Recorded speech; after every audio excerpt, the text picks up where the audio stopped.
Hi there. Today we're going to discuss Inquiry Lab Multiply Integers. This is on page 229 of your textbook.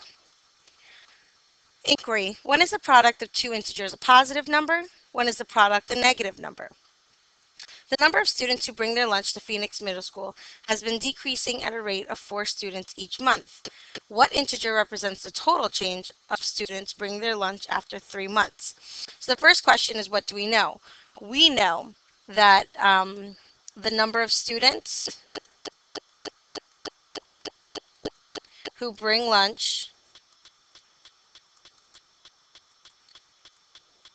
decreases at a rate of 4 students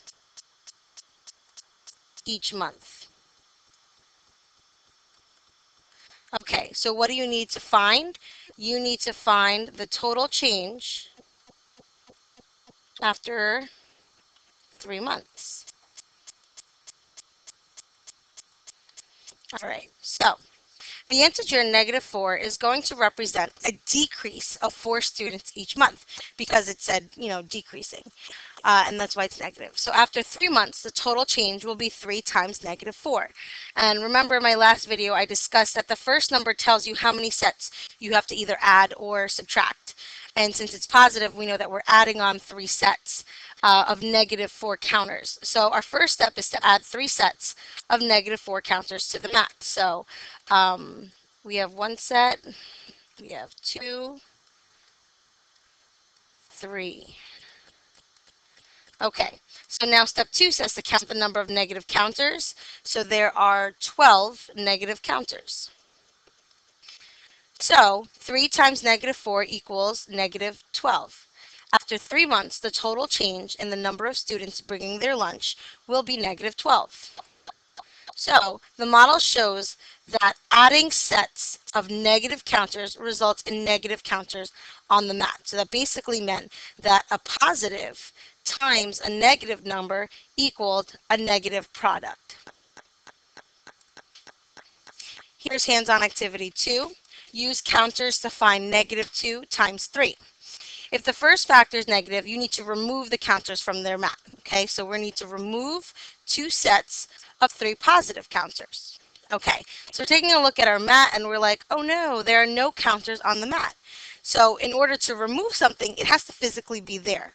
So first what we're going to do is add our 2 sets of +3 counters.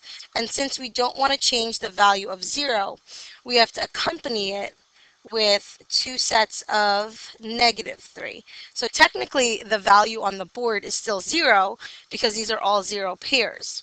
Okay, now what we can do is remove 2 sets of 3 positive counters from the mat.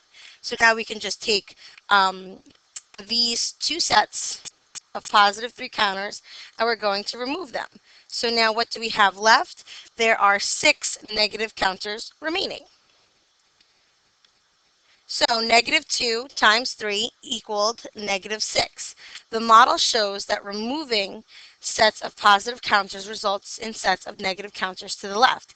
So here we had a negative number times a positive number, and that equaled a negative product. Here's hands-on activity 3.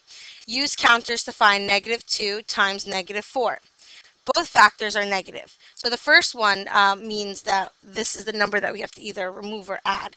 Since it's negative, we're removing 2 sets of -4 counters. Okay, again, no counters on the mat. So we're going to start by putting it on. So 2 sets of -4. So let's go ahead and draw our 2 sets of -4.